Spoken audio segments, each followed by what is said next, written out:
Okay, so let's move on to English for Academic Study. Okay, now as you can see, there's 5 titles in this series, and just right away I'm going to mention that the vocabulary book does stand out a little bit from the other titles in that it was designed more as a self-study resource, so it's not as easily brought into a classroom as the other 4 are, but we can talk about that a little bit more later if you like. Okay, now I don't have enough time to address each book individually because I could easily spend half an hour on every single book. So what I'm going to do in the similar way that I did with ESAP is to cover the main foundation, the key points or the things that the author in the series editor really kept in mind in creating these resources. Unlike the ESAP books, these ones are all very different. They don't follow exactly the same format, mainly because they are the separate skills, the separate language and skills focus. So they all do have vocabulary. They don't, again, have that kind of main focus on grammar, because, again, the idea where research is supporting the complexity of information is not based on the verb form. It's based on noun phrases and the way vocabulary interacts. So there are no clear focuses on grammar. The main focus was very much based on what it is that students are expected to do once they get into these graduate or undergraduate programs. So these are the things that students need to do, as well as acquiring information through lectures and reading, practicing, discussing, discovery of field trips, practicals, all of that type of stuff. And of course, for students who know exactly what field they're going into, the specialized vocabulary, tasks, and text types is an added challenge factor. So the skills that underpin the abilities that students need to succeed in those things are these 4 things. And these are the 4 things that are hugely focused on in all of the books. The other thing that's important to note with these is they unpack them. It's not just this is a focus on critical thinking skills, this is reflection. Every unit focuses specifically on what those critical thinking skills are. How are these activities going from micro to macro, that type of stuff. So let's look at a couple of examples from the books. Okay, so first of all, critical thinking, how is that actually incorporated into the books? Okay, now basically critical thinking as they defined it is the idea of assessing, critiquing, analyzing information in order to show how it relates to an understanding of some kind of truth in a particular context. So it involves things like identifying problems, seeking solutions to problems, evaluating solutions, assessing implications of solutions.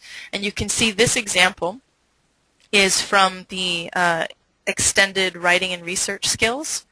So right away you can see how, just move that down, you can see how students are guided in the way of critical analysis of certain things. So already it's broken down for them, and then clear suggestions of how to analyze whether it's how it's useful, if they've done it right, tips, suggestions, that type of thing. Here's another example. This one came from the reading and writing book. Okay, so here you've got looking at figures 2 and 3, tables, sections, subheadings. So again, underpinning that idea of needing to unpack visual information. What trends do these things suggest? So analysis. There's lots of study tips that go through every single book as well.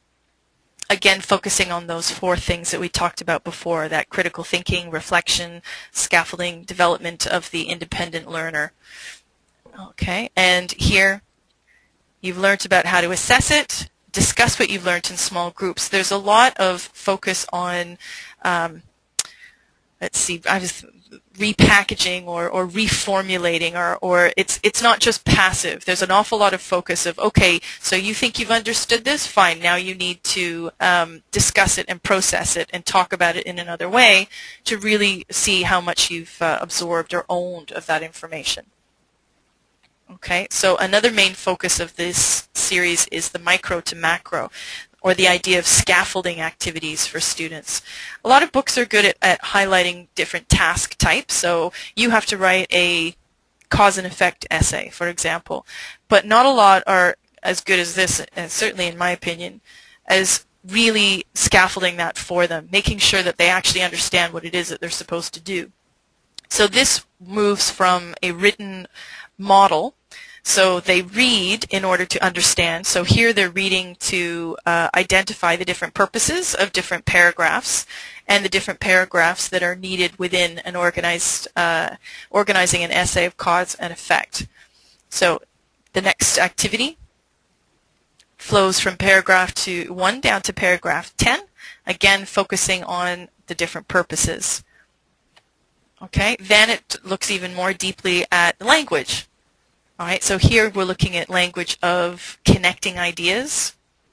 Okay, and it's another example. The grammar is not particularly complicated, but the way ideas are connected and how phrases, clauses are embedded is really important. And then the next one, even more detailed, useful expressions for cause and effect. And again, these useful expressions are pretty much standard across a lot of different disciplines. So they take, these books take examples and context from a variety of different disciplines, but very much within keeping in mind the most generic is probably the best at this stage, because this isn't the ESAP, this is just the EAS series. Okay. Now the next thing as well that we were talking about that this series is really hot on is reflection and consolidation. Anybody like the icon? The graphic? He must have been hot.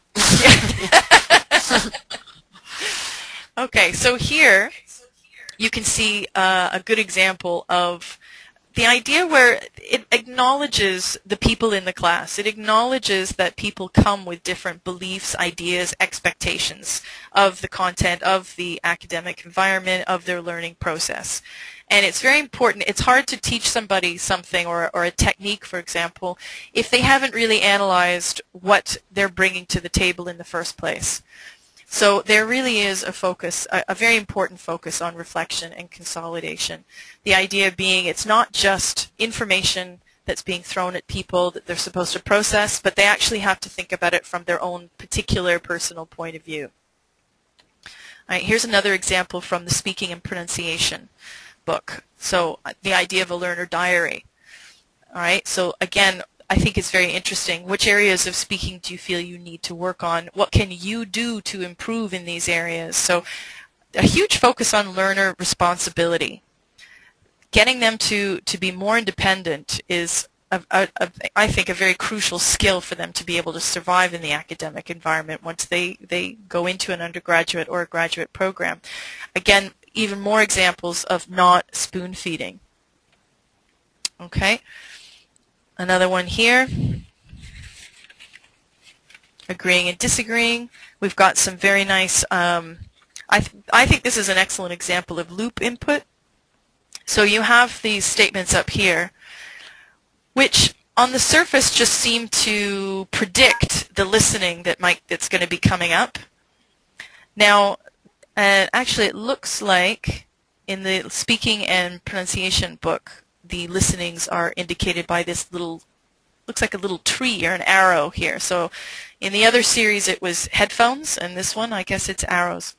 But it looks like this here is meant to activate schemata and predict what's coming up in the listening task, which are two fantastic sub-aims.